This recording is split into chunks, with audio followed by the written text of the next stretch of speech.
그들이 조반 먹은 후에 예수께서 시몬 베드로에게 이르시되 요한의 아들 시몬아 내가 이 사람들보다 나를 더 사랑하느냐 하시니 이르되 주님 그러하나이다. 내가 주님을 사랑하는 줄 주님께서 아시나이다. 이르시되 내 어린 양을 먹이라 하시고 또 두 번째 이르시되 요한의 아들 시몬아 내가 나를 사랑하느냐 하시니 이르되 주님 그러하나이다. 내가 주님을 사랑하는 줄 주님께서 아시나이다.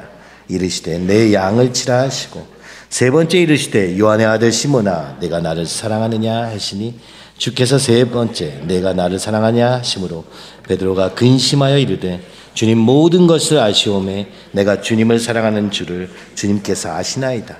예수께서 이르시되 내 양을 먹이라. 내가 진실로 진실로 내게 이르노니 네가 젊어서는 스스로 띠띠고 원하는 곳으로 다녔거니와 늙어서는 네 팔을 벌리리니 남이 네게 띠띠우고 원하지 아니하는 곳으로 데려가리라.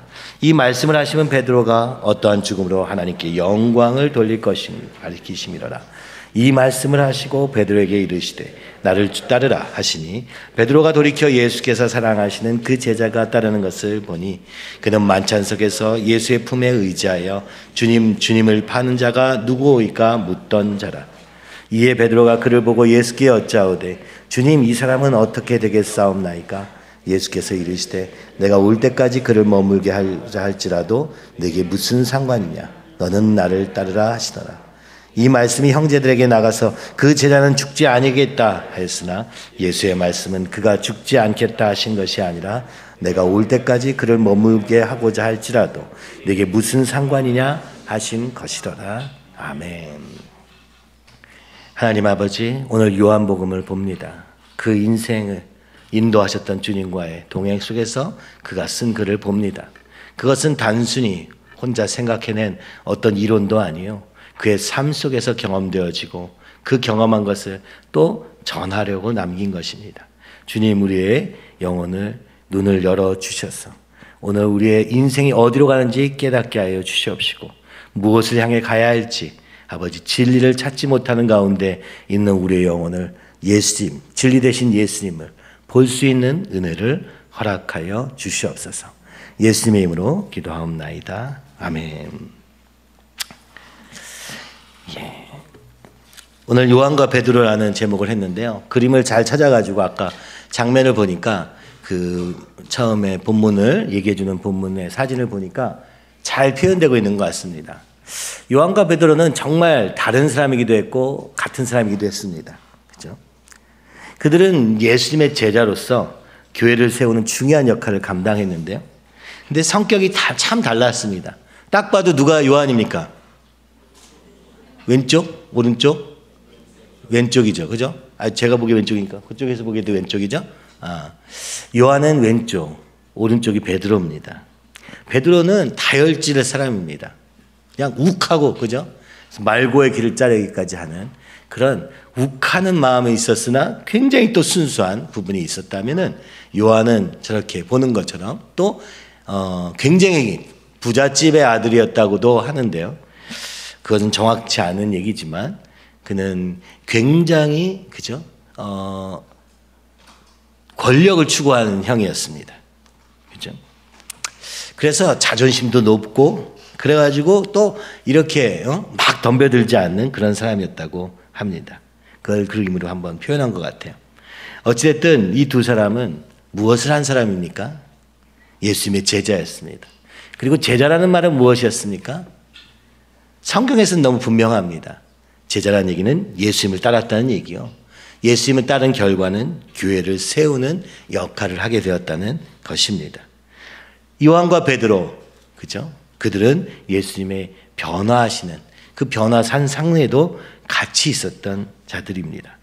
즉 예수님의 수제자인 베드로, 그리고 세베대의 아들 요한과 야고보, 이 세 사람은 예수님과 굉장히 가까웠던 것이 아닌가. 심지어 이 세베대는 그죠? 예수님의 어머니 마리아와 친척은 아니었을까 하는 생각이 들 정도로 가까운 사이로 보여집니다. 베드로는 이렇게 고백합니다. 주는 그리스도시요 살아계신 하나님의 아들이십니다. 그랬더니 예수님이 이렇게 말씀하십니다. 내가 너를 이제 반석이라 부르라 하면서 내가 이 반석 위에 내 교회를 세우리니 라고 말씀하시는 것이죠. 마태복음 16장 18절에서 19절 우리 함께 읽어보시면 좋겠습니다. 또 내가 내게 이르노니 너는 베드로라. 내가 이 반석 위에 내 교회를 세우리니 음부의 관세가 이기지 못하리라. 내가 천국 열쇠를 내게 주리니 내가 땅에서 무엇이든지 매면 하늘에서도 매일 것이요 내가 땅에서 무엇이든지 풀면 하늘에서도 풀리리라 하시고. 음부의 권세, 천국의 열쇠, 그죠? 이것이 교회에 주어졌다고 말씀하시며 그 교회는 바로 이 베드로와 같은 신앙 고백 위에 세워졌음을 말씀하셨습니다. 그리고 이 베드로는 그죠? 예수님이 승천하신 이후에 교회를 세우는 가장 중요한 역할을 감당하게 되고, 그리고 그 예수님과 함께 그 길을 그대로 걸어갔던 사람이죠. 그래서 베드로와 요한은 사도행전에서도 보면 둘이 함께 다니면서 교회들을 세우는 장면도 나오게 되는 것이죠. 함께 감옥에도 가기도 합니다. 그들은 이 모든 과정을 통해서 성령 받고 그 성령 받아 교회를 세우는 역할을 해온 것이죠. 그러나 그들이 다 잘한 것만은 아닙니다. 요한과 야고보의 이야기가 성경에 등장하는데 주의 영광 중에서 우리를 하나는 우편에 하나는 좌편에 앉게 하여 주시옵소서. 그렇죠? 끊임없이 높임을 추구하는 요한의 모습이 있었던 것이죠. 당연히 그럴 만하다고 생각했는지도 모릅니다. 나 정도면 이 정도는 대우를 받아야지 이런 생각이 있었는지도 모릅니다. 베드로는 십자가의 길을 얘기하실 때 이해할 수 없어서, 그죠? 사단아 물러가라 하는 얘기를 듣게도 되었고, 오늘 예수님의 이 재판정 앞에서도 3번이나 예수님을 부인하기도 했던 사람입니다. 어쨌든 그들은 예수님과 3년간의 공생의 기간을 지내고 성령 세례를 받고 함께 열정적으로 교회를 세우다가 AD 60년경에 네로 황제에 의해서 베드로는 순교하였고 요한은 그때쯤에 요한복음을 저술하게 됩니다. 그리고 모든 제자들은 말 그대로 십자가의 길을 걸었고 요한은 유일하게 살아서 반모셈에 유배되어 AD 90년에서 100년 가까이, 그죠? 살다가 십자가에서가 아니라 자연사 하였음을 우리는 역사 속에서 보게 됩니다. 오늘 이 이야기 먼저 이야기하기 전에 오늘 우리의 삶을 한번 돌아보면 어떨까요? 나는 지금 어디를 향해서 가고 있는가? 나는 정말 예수님의 제자인가? 물어봐야 합니다. 오늘 우리에게도 주님이 이렇게 말씀하십니다. 내가 이 반석 위에 내 교회를 세우리니 음부의 권세가 이기지 못하리라. 내가 천국 열쇠를 내게 주리니 내가 땅에서 무엇이든지 매면 하늘에서도 매일 것이요 내가 땅에서 무엇이든지 풀면 하늘에서도 풀리리라. 오늘 주님의 십자가의 그리고 부활의 권능이 바로 이 교회를 통해서 역사하실 것을 말씀하셨고 오늘도 이 일을 하시고 계십니다. 그것을 붙잡고 그 걸음을 걸어왔던 요한과 베드로 그리고 예수님의 제자들. 저도 새벽 기도 시간에 혼자 생각을 해보았습니다. 20년 동안은 부모님과 함께 살면서 교회 안에서 그죠? 성령의 충만도 받고 하나님의 일도 열심히 하면서 순종하는 삶을 살았다면 한 10년은 세상을 따라가다가 길을 잃어서 어찌 돌아가야 될지 모르는 10년의 시간들도 있었던 것 같습니다. 그리고 또 20년 다시 돌아와서 이 교회를 함께 세우는 것을 지켜보며 그죠? 오늘 이 자리에 섰습니다. 저의 인생 50년의 인생은 주님과 함께 했던 시간들도 있었고 그렇지 않은 삶도 있었습니다. 또 앞으로 남겨진 20년 그 이상의 삶을 어떻게 살 것인가 고민하게도 됩니다. 그리고 이 남겨진 교회 20년 20살까지의 모든 과정 또 그리고 이 모든 과정 속에서 교회란 도대체 무엇이며 믿음이란 도대체 무엇인가 그렇죠? 많이도 찾아다녔고 많이도 답을 찾을 수 없었습니다. 저 같은 경우는 바로 가까이에서 이 교회가 무엇인지 보게 되었고 그것을 아는 시간도 20년 이상 넘게 걸렸던 것 같습니다. 오늘 여러분의 삶은 무엇을 위해서 가고 있으며 무엇이 중요합니까? 예수님을 따라가는 걸음으로써 살아가고 계십니까? 아니면 나의 길, 세상의 길 속에 살고 있지는 않습니까? 이 사순절 우리가 꼭 질문해 봐야 합니다. 이스라엘 백성은 40년 동안 광야를 지나면서 우리가 민수기를 통해서 볼 내용이죠. 40년 동안 그죠? 광야 속에서 길을 잃기도 하고 또 가기도 했습니다. 하나님께서 이스라엘 백성을 하나님의 백성으로 부르시고 애굽에서 출애굽하신 후에 바로 다음 장면은 가나안 땅이 아니라 광야였던 것이죠. 눈에 보기에는 아무것도 없는 그 광야 속에서 바람과 같이 일하시는 하나님의 걸음을 따라 걸어가다가 실패하고 넘어지고 했던 삶을 우리는 이제 구체적으로 보게 될 것입니다. 요한복음을 통하여서는 예수님이 누구신가, 그의 온 삶을 통해서 경험했던 요한의 이야기를 아주 담백하고도 분명하게 보게 됩니다마는, 그러나 오늘 민수기를 통해서는 우리의 그 담백하고 확실한 이야기가 우리의 삶에서 실제가 되는 과정을 그리고 있는 장면입니다. 출애굽을 하여 광야에서부터 가나안 땅에 이르는, 오늘 우리도 똑같죠? 그것이 40년이 될지 20년이 될지 모르지만, 아니면 평생 그 길과 상관없는 길을 가게 될지 모르지만, 오늘 우리는 출애굽함으로 말미암아 그 자리에 서 있음을, 그리고 오늘 우리가 어디쯤 지금 서 있는지, 어디서 넘어졌는지, 그래서 어떻게 다시 주님께로 돌아갈 수 있는지 구체적으로 볼 수 있는 기회로 주시는 것 같습니다. 요한은 요한복음을 통해서 이렇게 말씀합니다. 어둠 가운데 빛으로 오신 예수님이다.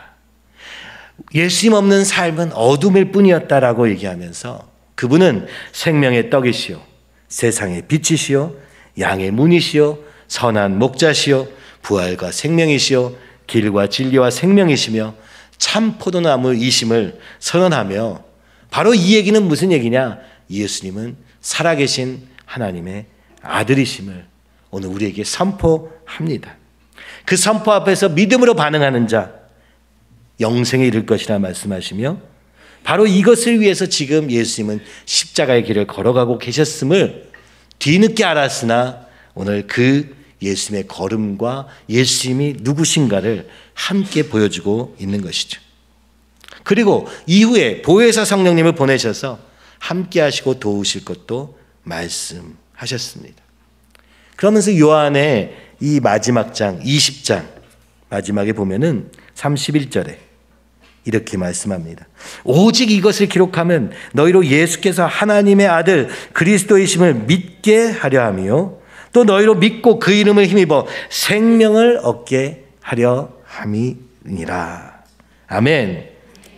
오늘 예수님께서 하나님의 아들, 바로 오늘 전에 얘기했던 진짜 떡, 진짜 빛, 어둠뿐인 인생의 유일한 빛 되시는 그 주님, 선한 목자로 우리를 인도하시며 부활이요 생명, 죽음에서 생명으로 넘어가는 이 부활의 생명 되신 주님, 오직 그분 한 분뿐임을, 길 진리 생명 되심을 말씀하시고, 오늘 그분께 붙어 있을 때 이 생명이 연장됨을 믿음으로 말미암아 영생을 얻게 하려 하기 위해서 이 요한복음을 썼다고 20장에서 이 얘기를 하고 있는 것이죠. 요한복음을 지나면서 제일 기억에 남는 장면은 아마도 니고데모에게 하신 말씀인 것 같습니다. 요한복음 3장 5절에서 8절 우리 함께 한번 읽어보시죠. 예수께서 대답하시되 진실로 진실로 내게 이르노니 사람이 물과 성령으로 나지 아니하면 하나님의 나라에 들어갈 수 없느니라. 육으로 난 것은 육이요 영으로 난 것은 영이니 내가 네게 거듭나야 하겠다 하는 말을 놀랍게 여기지 말라. 바람이 임의로 불매 내가 그 소리는 들어도 어디서 와서 어디로 가는지 알지 못하나니 성령으로 난 사람도 다 그러하니라. 아멘. 오늘 어둠 속에서 헤매고 있는 우리의 삶 속에 무엇이 진리인지 길인지 생명인지도 알지 못한 채 죽음을 향해서 달려가는 불나방과 같은 삶을 살고 있다는 것이죠. 그러나 유일한 길은 무엇이냐? 물과 성령으로, 회개함으로 성령의 충만을 받음으로, 회개하여 예수님을 믿음으로 말미암아 성령으로 인해서만 오늘 우리가 하나님 나라, 진정한 하나님의 백성이 될 수 있다고 말씀하시며, 오늘 육에 머물러 있는 우리가 영으로 옮겨져 가지 않으면 절대로 알 수 없는 하나님의 나라라고 선언한 것이죠. 그것을 위해서 무엇이 필요하냐? 바로 우리의 육이 영으로 바뀌는 일이 있어야 된다고 말씀하고 계시는 것입니다. 다시 태어나는 거듭남의 역사가 없이는 절대로 안 된다고 얘기했던 것이죠. 이와 같이 요한의 아주 강력한 선포라 다 맞춰진 것이 20장. 그래서 믿음으로 말미암아 영생을 얻게 하려 함이라 하고 나서 지금 요한은 21장을 부연처럼, 부록처럼 싣고 있습니다. 그 내용은 무엇이었느냐? 이 선언으로서 예수님이 이루신 일이 무엇인가를 쫙 설명했어요. 우리 삶에도 그렇죠. 예수님이 길이다, 진리다, 생명이다 이렇게 선언해도 여러분 믿지 않으면 여러분 것이 절대 될 수 없고, 그 믿음의 길을 걸어가 보기 전에는 절대로 깨달을 수 없지 않습니까? 물과 성령으로 거듭나지 않으면 볼 수 없는 이 길이지 않습니까? 그래서 요한복음은 너무나도 복음의 핵심이지만 그 앞에서 우리의 믿음이 사용되지 않는다면 소용없기에, 그죠? 그 선포 앞에서도 우리의 믿음 없이는 무력해지는 것 같습니다. 그런데 요한복음 21장에서 요한은 개인적인 이야기를 덧붙인 것처럼 베드로의 이야기를 덧붙입니다. 오늘 예수님을 믿는 믿음이, 그죠? 무엇을 가져다 주는가? 그죠? 넌 안 믿으니까 안 돼. 이렇게 끝나는 일이 아니라 오늘 우리를 부르신 그 하나님의 목적이 무엇인가를 다시 설명하는 것처럼 설명하고 있는데, 그것은 바로 예수님이 부활하심을 보고도 다시 업으로 돌아간 베드로의 이야기로 시작합니다. 베드로만 있었던 것은 아니지만 베드로를 중심으로 이야기가 진행되는 것이죠. 물고기를 잡고 있습니다. 예수님이 죽으셨다고, 이제는 소망이 없다고 육으로만 반응하던 베드로, 그는 다시 어부의 자리로 돌아가서 물고기를 잡으려고 합니다. 근데 물고기가 안 잡힙니다. 오늘 우리는 세상에 가서 물고기를 많이 잡을 거라고 작정하고 성공을 향해서 달려갑니다. 그래서 많이 잡으면 좋겠지만, 그러나 사실은 주어질 때도 있으나, 그러나 그것이 우리의 참 생명의 떡이 되지 못하기에 가져도 못 가져도 불만족스러울 수밖에 없는 것이죠. 예수님이 오셔서 배 한가득 이 고기를 얻게 하심으로 그의 시선이 이 어부의 삶에서 그 놀라운 축복의 근원 되시는 예수님께로 눈을 돌리게 하며, 그 예수님은 배반하여 이렇게 돌아간 베드로에게 찾아오셔서 먹을 것을 주시고, 그리고 오늘 요한에게 말씀하시는 장면이 오늘의 장면입니다.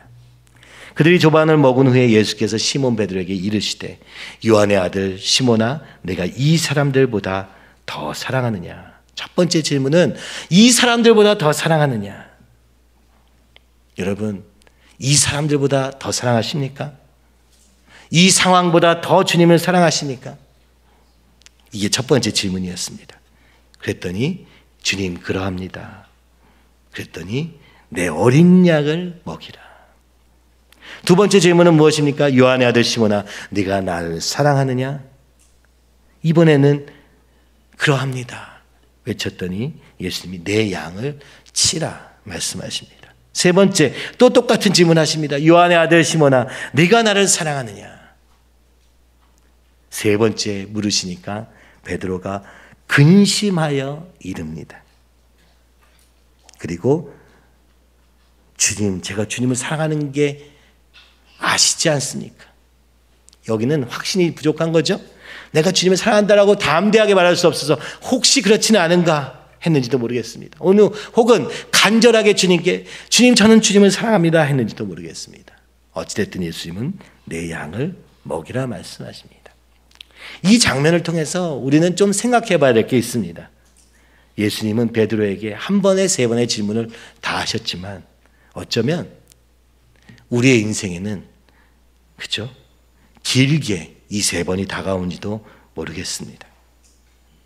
첫 번째 가장 중요한 것은 무엇입니까?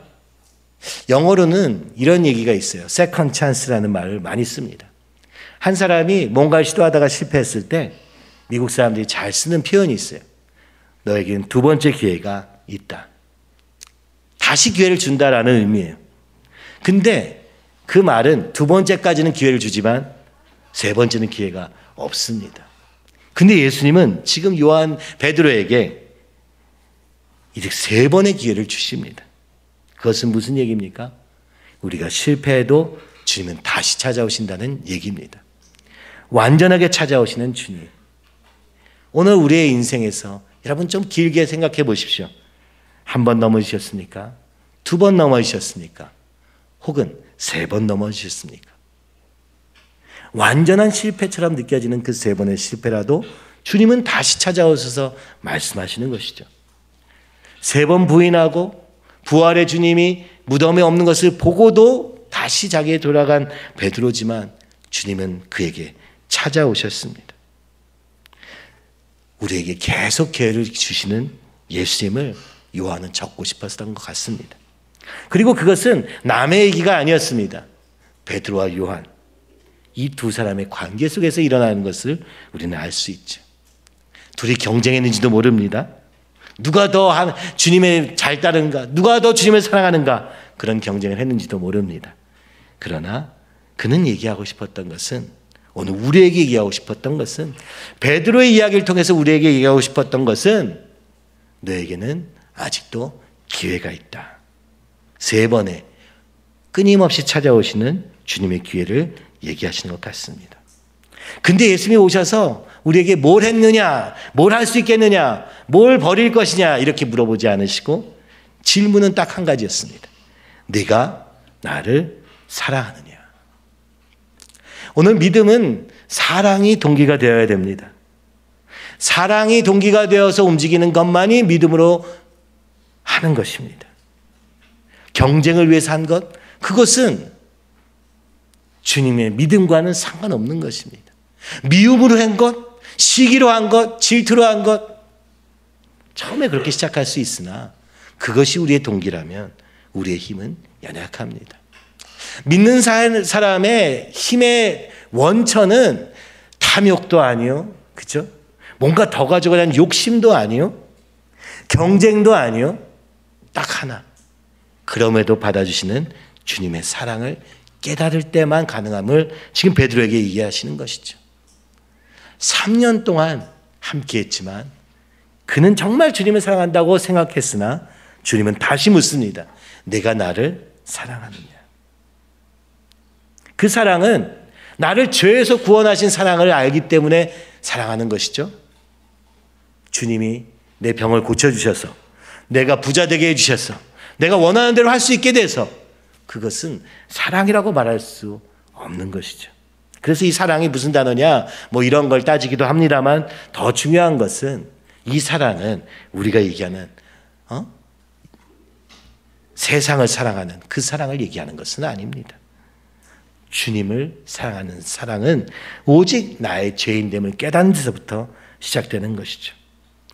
죽을 수밖에 없는 나를 건지신 주님의 사랑, 구원의 사랑, 감격한 사랑, 그로 말미암아 하나님을 사랑하고, 그러니까 사랑한다 말했을 때 주님은 뭐라고 얘기하십니까? 내 양을 먹이라. 하나님을 사랑하는 사람은, 하나님의 사랑으로 움직이는 사람은 이웃을 사랑할 수밖에 없다는 것을 얘기하는 것이죠. 결국 모든 얘기가 무엇입니까? 오늘 내가 주님을 얼마나 사랑하느냐의 문제라는 것을 보여주고 있는 것이죠. 그렇습니다. 우리가 열심히 교회에서 봉사합니다. 우리가 주님 열심히 어떤 행동들을 할 수 있습니다. 그러나 주님이 물으시는 것은 사랑하느냐, 사랑하느냐 이것입니다. 첫 번째 질문은 뭐예요? 이 사람들보다, 이 땅에 있는 것들보다. 오늘 우리 안에 두 가지가 있는 것이죠. 주님도 있고 세상도 있고, 주님도 있고 이 사람도 있어요. 근데 주님이 물어보시는 거예요. 아직은 우리의 사랑이 주님에 대한 온전한 사랑이 아니에요. 비교하는 사랑이에요. 세상과 주님 사이에서 갈팡질팡하는 사랑인 것 같습니다. 그래서 주님이 첫 번째는 이 사람들보다 더 사랑하느냐 얘기하십니다. 그러합니다. 두 번째 주님이 질문하실 때는 무엇입니까?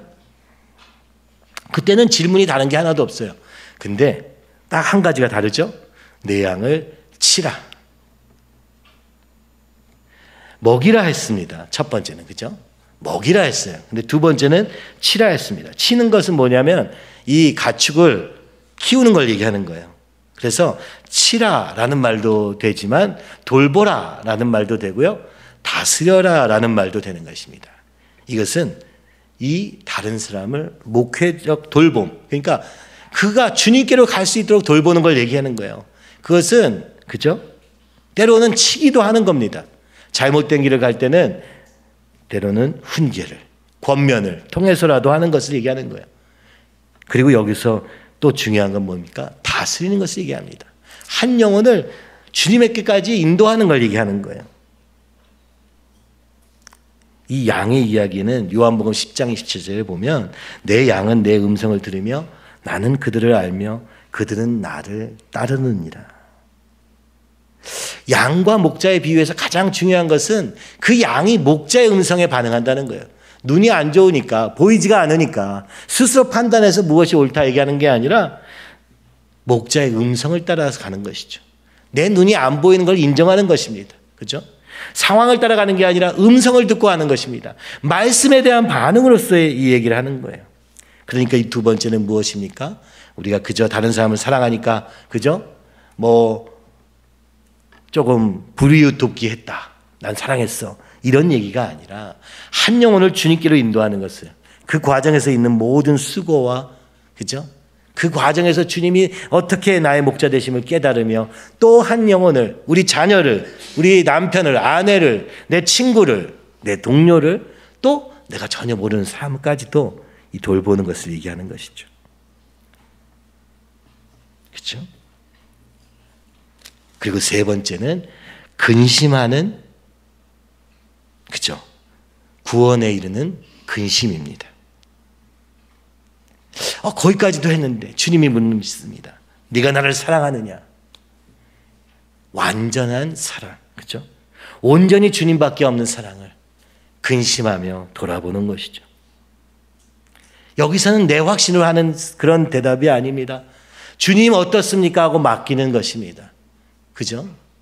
이럴 때 우리는 진리가 너희를 자유케 하리라는 자유를 누리게 됩니다. 교회 안에 있으면서 이런 생각이 듭니다. 참 감사한 것은, 그죠?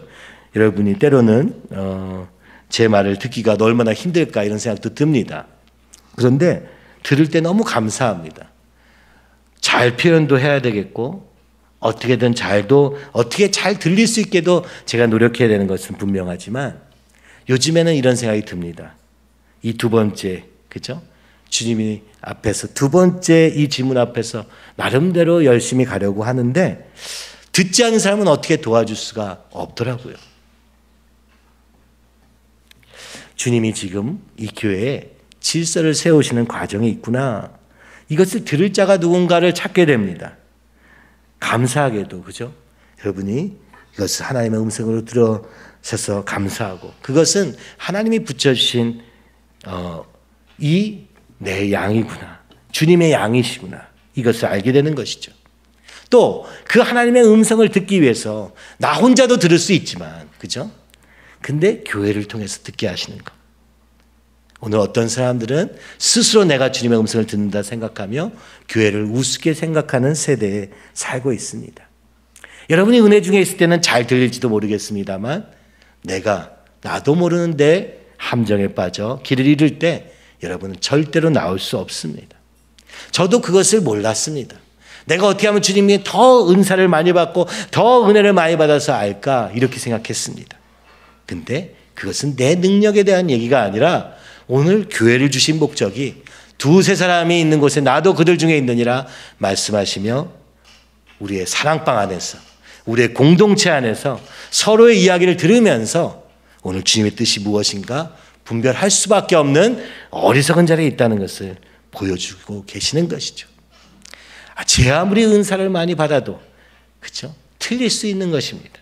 그렇기 때문에 오늘 우리에게 교회를 주시고 오늘 교회의 머리 되시는 주님께서 몸인 교회를 인도하시는 그 주님의 음성을 함께 듣고 있는 과정인 것이죠.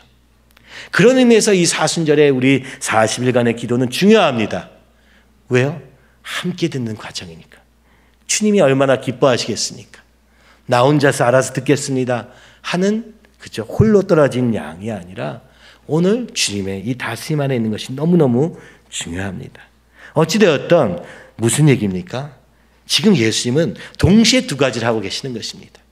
실패했던 3번이나 예수님을 배반하고 부인했던 베드로에게 계속 기회를 주시며 다시 그 주님을 붙잡기를 요청하시는 것이죠. 무엇을요? 사랑으로. 사랑으로. 왜요? 또 실패한 이 자리에서 다시 주님을 붙잡는 것을 요구하시는 것입니다. 그래서 우리의 결단으로, 우리의 선택으로 예수님을 선택하기를 계속 말씀하시는 것이죠. 여러분 어떻겠습니까? 주님이 오셔서 네가 나를 사랑하느냐? 라고 묻는다면 여러분은 어떻게 대답하겠습니까? 네, 저는 주님을 사랑합니다. 이렇게 자신 있게 말할 수 있습니까? 우리의 썩은, 그죠? 더러운 마음을 가지고 말은 할 수 있겠으나 오늘 주님 앞에서 감히 두렵고 떨림으로 대답할 수 있겠습니까? 그러나 주님은 무엇을 원하시는 것입니까? 다 되어서 와라 라고 얘기하시는 게 아니라 오늘 우리의 선택으로서 주님을 선택하기를 기다리시고 계시는 것이죠. 인생의 어떤 순간에 그 선택을 했을 것입니다. 한 번 했으니까 난 이제 됐어. 나는 이제 마음대로 살아도 돼. 그게 아닙니다. 목자와 양의 관계는 또 실패하고 또 주님 앞에 나가고 또 실패하고 또 나가는 이 연속성 상에 있는 것입니다. 오늘 베드로의 이 회복의 과정을 통해서 주님이 얼마나 우리를 회복시키고 싶으신지, 그죠? 말씀하시는 것 같고, 그러나 어떻게 되어야 되느냐? 온전히 주님을 사랑하는 그 사랑으로, 사람보다, 상황보다, 세상보다, 그죠? 나보다 주님을 더 사랑하기를 주님이 오늘도 간절히 기다리고 계시며 그것이 우리의 삶의 전부였더라라고 얘기하는 것 같습니다. 몇 년을 살던 말이죠. 그리고 바로 이 고백은 무엇으로 이어집니까? 사명으로 이어집니다. 주님이 원하시는 길로 가는 것이죠. 주님이 원하시는 길, 영혼을 살리는 길, 그죠? 이제 난 구원받았으니까 내 멋대로 해도 돼. 그게 아니라 주님을 진짜 사랑하는 사람은 결단코 그렇게 살 수 없음을 얘기하는 것이죠. 주님이 우리에게 하셨던 그 일을 나도 그 주님의 자리에서 또 한 사람을 살리는 일을 위해서 내 자신을 드리라고 말씀하는 것이죠. 예수님은 이 땅에 오셔서 부패한 타락한 우리를 다시 하나님의 형상, 곧 예수님과 같이 만드시기 위해서 예수님을 보내신 것입니다. 그리고 이 하나님의 형상이 회복된 우리는 바로 사명을 받게 되는 것이죠. 형상이 회복이 다 된 다음에 사명을 받게 되는 게 아니라 오늘 주님을 사랑함으로 나갈 때 주님이 우리에게 말씀하신 그 한 가지가 우리의 사명이 되는 것입니다. 무슨 직업을 가지냐보다 더 중요한 것은 오늘 주님이 나에게 뭐라고 말씀하시는가 그 한 가지를 순종하는 것입니다. 이 한 가지 순종이 없고서 주님께 영광 돌릴 수 없는 것이죠. 오늘 요한복음 21장은 베드로의 이야기를 통해서 하나님이 우리를 하나님의 형상으로 회복시켜 가지는 과정으로서의 삶을 돌아보고 있는 것 같고, 동시에 그것은 사명으로 반드시 이어지게 됩니다.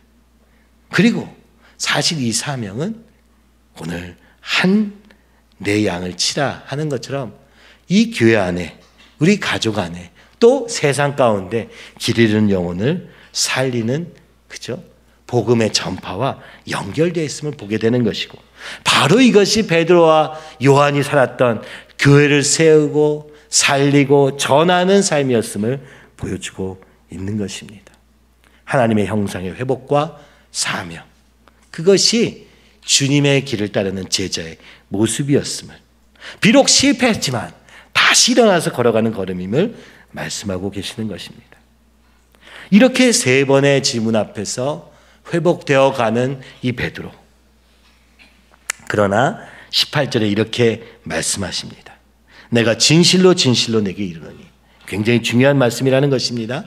네가 젊어서는 스스로 띠띠우고 원하는 곳으로 다녔거니와 늙어서는 내 팔을 벌리리니 남이 내게 띠띠우고 원하지 아니하는 곳으로 데려가리라.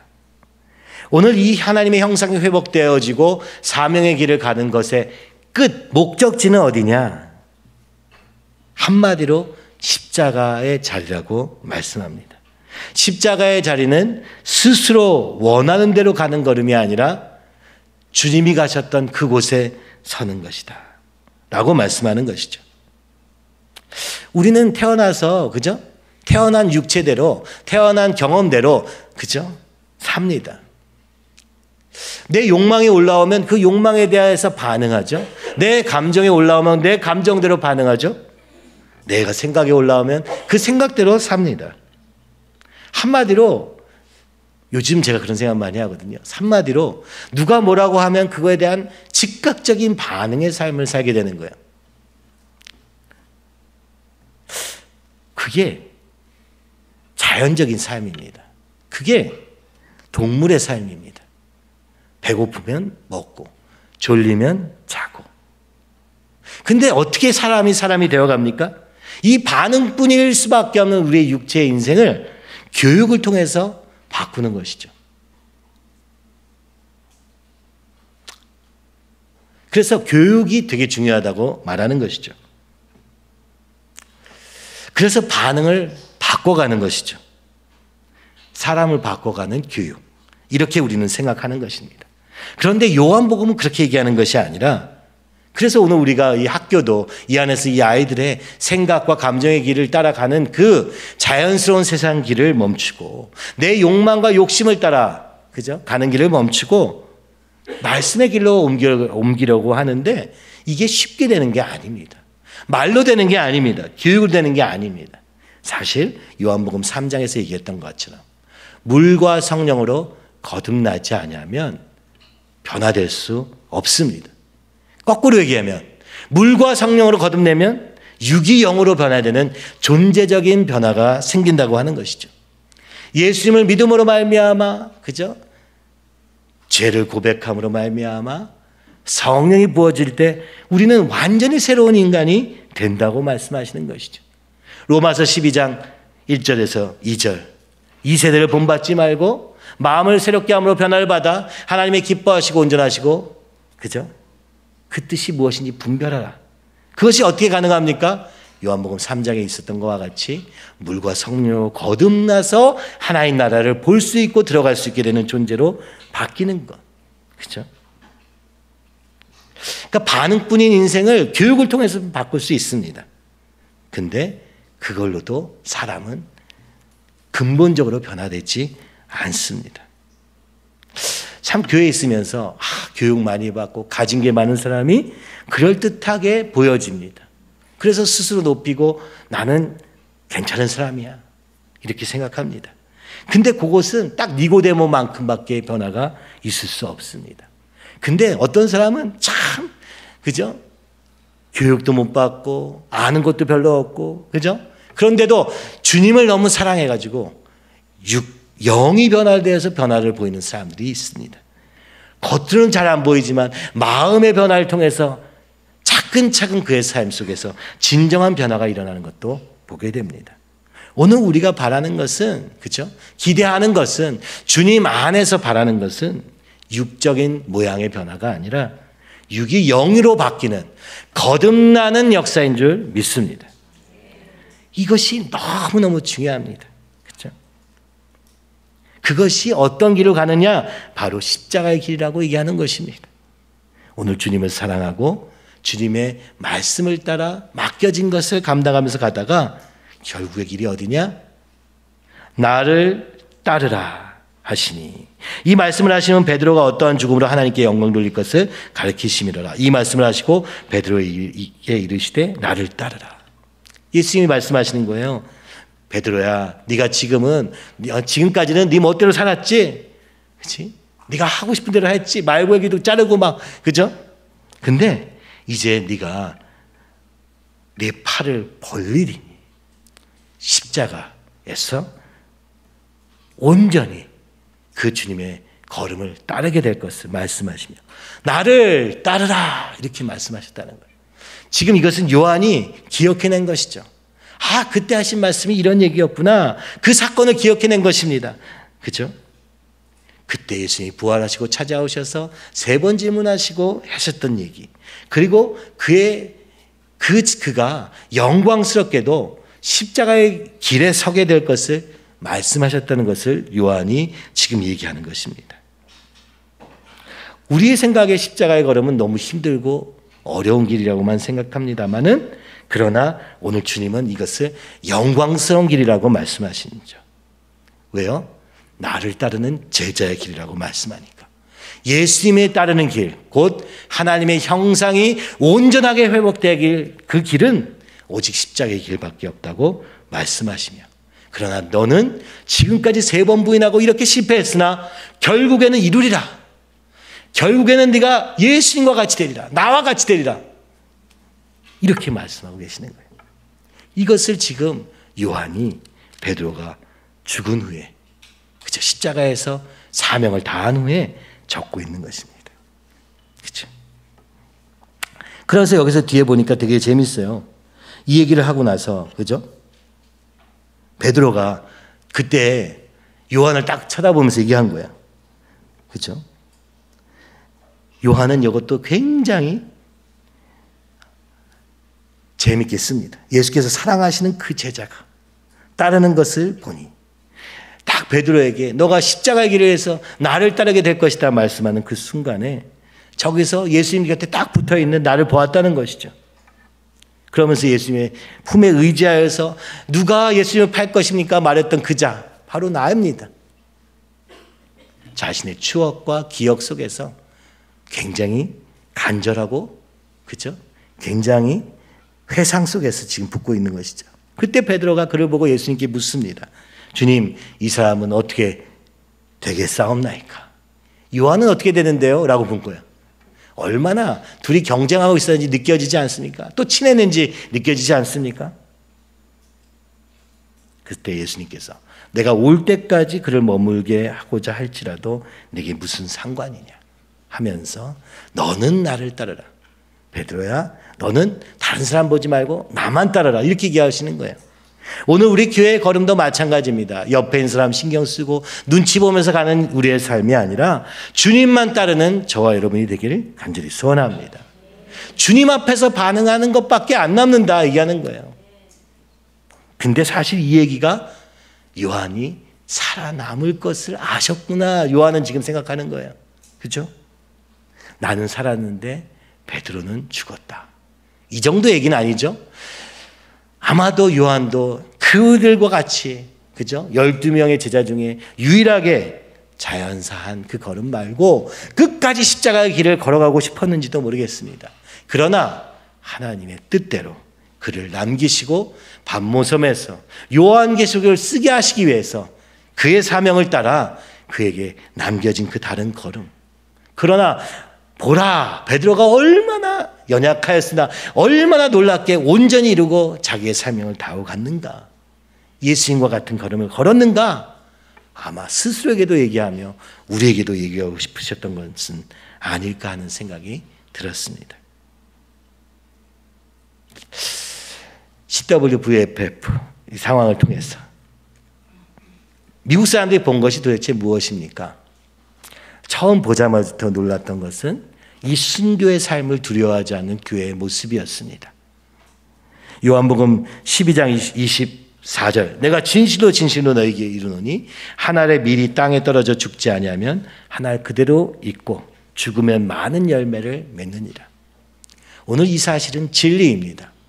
오늘도 내가 사는 가정마다 옆에 사람들이 다 죽고, 그죠? 내가 죽는 한 사람이 있는 그곳에는 이 가정이 살아납니다. 십자가의 길, 우리에게 뭐 거창하게 십자가의 길까지 아닐지라도 우리 가족을 위해서, 내 아내를 위해서, 남편을 위해서, 자녀를 위해서 자기를 부인하는 사람의 가정에는 놀라운 역사가 일어나고 끊임없이 내 감정과 내 생각과 그걸 주장하는 가정마다 우리 자녀들까지 죽어가는 것을 볼 때마다 너무너무 안타깝습니다. 그런데 오늘 이 교회는 한 알의 밀과 같이 떨어져 죽으면 살리라 라는 것을 향해서 달려왔습니다.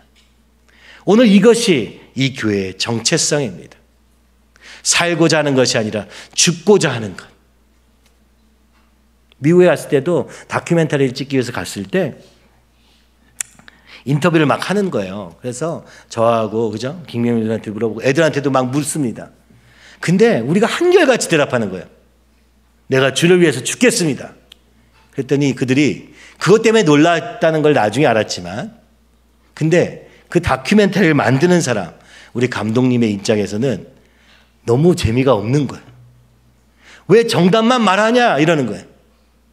그래서 그때 그들이 이제 포인트로 잡은 게 우리 이남희 선생님이 이현이가 진짜 십자가의 길을 가면 전 너무 두려울 것 같아요. 이런 얘기를 하는데 그거를 굉장히 많이 계속 물어보더라고요. 엄마로서 얼마나 힘드냐. 그렇죠? 감정적으로 얼마나 어려웠겠냐. 이런 게 들어가야 다큐가 재밌다는 거예요. 제가 처음에 듣고 이상하다. 우리는 전혀 그렇지 않은데? 그게 슬픈 게 아닌데? 그게 영광의 길이라고 배웠고 그것을 믿음으로 달려가고 있는데? 그래서 이 영화가 나온 거잖아요. 짜내고 정답을 맞추기 위해서 만들어낸 게 아니라 오늘 우리의 삶에 조금도 이것이 미련이 없기로 작정한 삶입니다. 아멘? 나는 십자가 못 지겠어요. 여기 그런 사람 있습니까? 그렇다면 예수님의 십자가는 헛되다고 우리는 배웠고 그렇게 걸어왔습니다.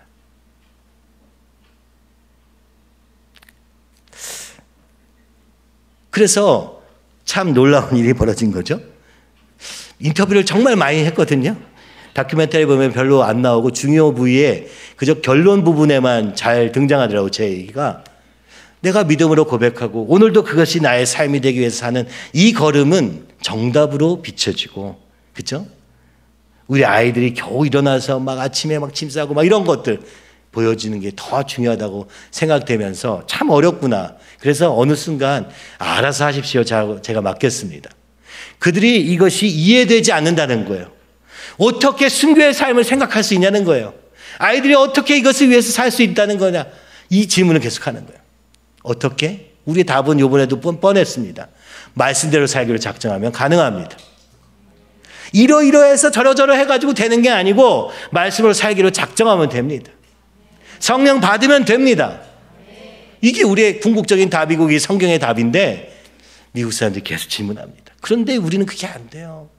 오늘 먹고 사는 게 너무 좋고 돈이 너무 좋고 그러니까 그때 만난 분들이 얘기합니다. 이거 미국 교회는 지금 길을 잃었다. 그래서 너무 충격적이라는 거예요. 만나는 사람마다 어떻게 우리 아이들 보면서 어떻게 북한을 위해 살겠다고 얘기하고 어떻게 중국에 가겠다고 어떻게 그런 마음을 가질 수 있지? 그렇죠? 이번에 너무 감사했던 것은 필립 텔퍼 목사님이 이 미국의 홈스쿨 소개해 준다고 그래가지고 거기 뭐 협회 우리나라에서도 굉장히 그 협회에 들어가기 위해서 애를 쓰는 협회가 있습니다. 기독교 그냥 홈스쿨 협회. 거기에 이분이 이사 같은 분이신 거예요. 그래가지고 그 이사들을 만나게 해준다고 그랬습니다. 그런데 나도 설명해 줄 수 있다 이렇게 얘기합니다.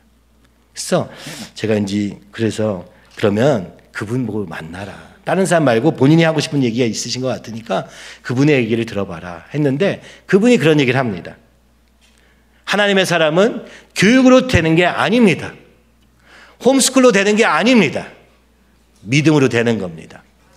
믿음의 사람을 키우는 게 홈스쿨링의 목표여야지 지식을 넣는 게 홈스쿨의 목표가 될 수 없습니다. 본인의 내 자녀를 그렇게 키운 얘기를 하면서 오늘 또 얘기하는 거예요. 여러분이 가는 길이 맞습니다. 바꾸지 마십시오. 무슨 지식을 더하면 애들이 될 거라고 생각하는 이 세상의 풍조에 휩쓸리지 말라는 얘기를 하고 싶었던 겁니다. 저는 자꾸 다른 길이 있나? 더 좋은 길은 없나? 그렇게 생각했는데 그분은 그 한국에 왔을 때도 그런 거 다 필요 없고 말씀과 성령으로. 그래서 이번에도 스티븐 캔드릭 형제 감독이 우리에게 이제 세 번째 영화에서 터진다. 본인들도 세 번째 영화에서 하나님이 사용하셨다. 이런 얘기를 하시는 거예요. 참 놀랍죠? 너무 아무것도 없이 정말 후다닥 아무 그것도 없이 만들었던 영화. 그래서 어떻게 다시 만들어야 되나 말아야 되나 어떻게 해야지 뭐 이런 생각을 하고 있는데 두 번 더 만들라고 얘기합니다. 계속하라고 얘기합니다. 그것을 위해서 기도해 주기도 하고. 그렇죠? 왜요? 이것이 북한을 위한 하나님의 뜻을 향한 우리의 고백이기 때문에 계속하라고 그런 격려까지 받고 오는 길에 있다고 들었습니다. 이 얘기를 듣고 거기 있던 사람들이 다 흥분하고 너무 좋아가지고 그 갔다 온 날 저랑 영상통화하는데 막 다들 얼굴이 다 상기되어 있고 너무 놀라운 거예요. 하나님의 일하심이. 그러나 여러분 기억하십시오. 그것이 어떻게 되는 것이냐? 바로 베드로와 같이 십자가의 길을 걷기로 작정한 자에게 일어날 일입니다. 하나님의 형상과 사명, 여기서 멈춰지는 걸음이 아니라 예수님은 한 가지를 더 얘기하시는데 십자가의 길, 나를 따르라 하신 그 길까지 오지 않으면 하나님의 영광을 볼 수 없는 것이죠. 요한복음 12장 23절에서 28절도 우리 한번 읽어보면 좋겠습니다. 예수께서 대답하여 이르시되 인자가 영광을 얻을 때가 왔도다.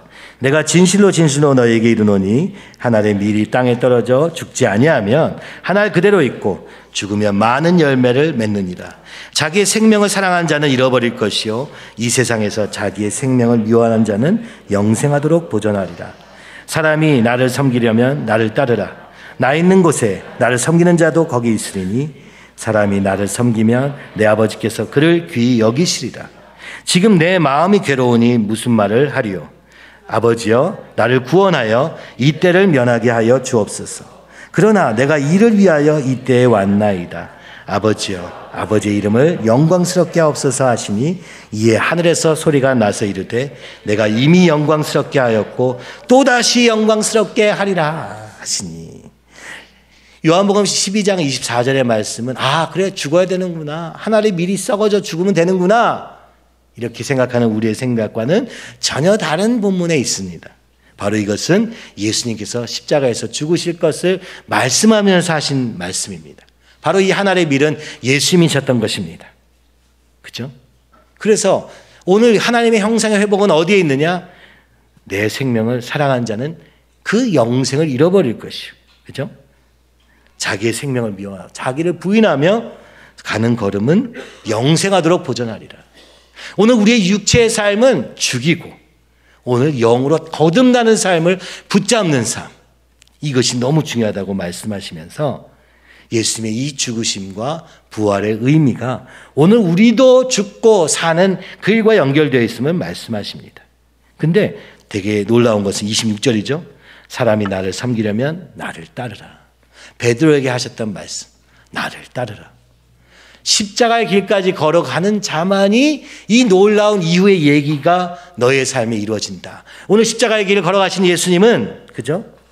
얘기하시는 것입니다. 내가 가는 곳에 너희도 갔을 때 나와 같이 영광을 받게 될 것이다 얘기하시면서 뭐라고 합니까? 그러나 괴로웠습니다. 육체를 입고 오신 예수님 십자가의 길 옆에서 괴로워하셨습니다. 그러나 27절 한 절에 보니까 그러나 내가 이를 위하여 이때에 왔나이다. 십자가를 위해서 나는 이곳에 온 것이다 말씀하십니다. 그러면서 놀라운 일은 십자가를 지고 있는 자신에 대한 얘기를 하지 않으시고 아버지여 아버지의 이름을 영광스럽게 하옵소서. 이상하죠? 예수님이 십자가를 얘기하셨는데 하나님의 영광을 얘기하시는 것입니다. 무슨 얘기입니까? 십자가의 자리가 하나님이 영광 받으시는 자리라고 말씀하십니다. 그래서 아버지여 아버지의 이름을 영광스럽게 하옵소서 하시니 하늘에서 소리가 납니다. 내가 이미 영광스럽게 하였고 또다시 영광스럽게 하리라. 하나님이 영광을 받으시고 그 영광을 예수님께도 이미 주셨고 또 주시리라. 이렇게 얘기하시는 것이죠. 오늘 우리가 주님의 영광을 위해 산다는 말은 그렇죠? 세상에 성공해가지고 나 예수님 믿어요 하는 게 영광이라는 말이 아닙니다. 정확히 얘기하면 예수님이 하신 말씀대로면 예수님이 있는 그곳에 서는 것입니다. 그곳은 십자가의 자리입니다. 나는 죽고 주님이 사시는 자리. 여기가 하나님께 영광 돌리는 유일한 길입니다. 그 자리에 서면 주님이 또 그 하나님의 영광을 우리에게 나눠주신다고 말씀하시는 것입니다. 그러니까 십자가가 영광입니다. 십자가 없이는 영광에 이를 수 없습니다. 왜냐하면 십자가의 그 자리가 하나님께서 영광 받으시는 자리이기 때문입니다. 오늘 우리의 삶에 무덤이 있습니다. 어둠이 있습니다. 그 자리에서 주님을 붙잡고 주님과 함께 동행하는 걸음, 주님께 맡기는 온전히 주님께 소망을 두는 자만이 그 하나님의 영광을 볼 것이라고 말씀하시는 것입니다. 그렇죠? 그리고 이것은 우리 스스로 할 수 없는 일이죠. 바로 물과 성령으로 거듭나지 않으면 안 되는 일입니다. 요한복음 16장 7절에서 13절까지 한번 더 읽겠습니다. 그러나 내가 너에게 실상을 말하노니 내가 떠나가는 것이 너에게 유익이라. 내가 떠나가지 아니하면 보혜사가 너에게로 오시지 아니할 것이요 가면 내가 그를 너에게로 보내리니 그가 와서 죄에 대하여 의에 대하여 심판에 대하여 책망하시리라. 죄에 대하여라 함은 그들이 나를 믿지 아니하며 의에 대하여라 함은 내가 아버지께로 가니 너희가 다시 나를 보지 못하며 심판에 대하여라 함은 이 세상 임금이 심판을 받았습니다. 내가 아직도 너에게 이를 것이 많으나 지금은 너희가 감당하지 못하리라. 그러나 진리의 성령이 오시면 그가 너희를 모든 진리 가운데로 인도하시리니 그가 스스로 말하지 않고 오직 들은 것을 말하며 장래일을 너희에게 알리시리라. 아멘. 예수님이 이렇게 말씀하시는 거예요.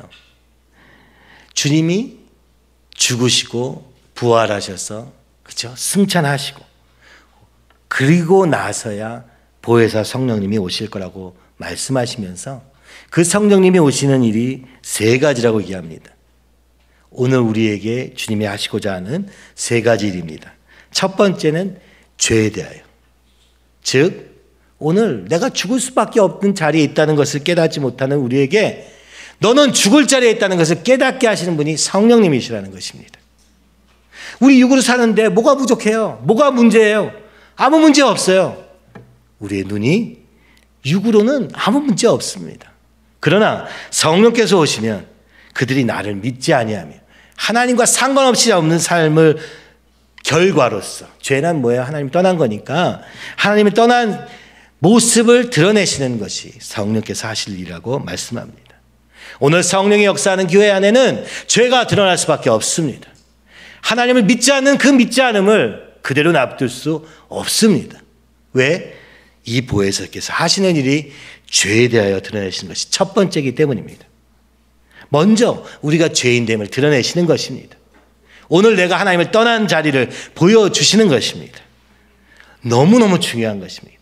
이 사순절에 우리 자신을 성령으로 비침, 말씀과 성령으로 비침을 받아 내가 지금 어디에서 하나님을 놓쳤는지 보게 되기를 간절히 소원합니다. 두 번째는 뭡니까? 의에 대하여. 의에 대하여 하면 내가 아버지께로 가니 너희가 다시 나를 보지 못하며 내가 죄인됨을 깨닫고 나서 그럼 이제 어떻게 살아? 예수님이 지금 눈앞에 안 계시니까 어떻게 살아야 할지 우리는 모릅니다. 그래서 성령께서 오셔서 하는 두 번째는 의에 대하여. 그러면 어떻게 살아야 되는가를 한 걸음 한 걸음 인도해 주실 거라는 것이죠. 왜요? 예수님께서 이 땅에 안 계시니까. 성령께서 우리에게 말씀하여 주실 거라는 것이죠. 뭐요? 죄인인 우리가 어떻게 의롭게 될 수 있는지, 죄뿐인 우리의 삶 속에 어떻게 하나님의 의가 우리의 삶에 드러날 수 있는지, 이 문제밖에 없고 소망 없는 우리의 삶 속에 어둠뿐인 인생 가운데 빛이신 주님의 빛이 어떻게 우리의 삶의 한 걸음의 결단과 순종을 통해 이루어질 수 있는지를 보여주시는 분이 성령님이라고 말씀하시는 것이죠. 그러니까 무덤에서 하늘까지, 죄로 시작해서 의까지 그 모든 걸음을 성령께서 우리와 함께 하시며 인도하실 것이라고 말씀하시는 것이요. 세 번째 성령께서 하실 일이 죄인인 우리, 하나님의 의, 그리고 세 번째 심판에 대하여.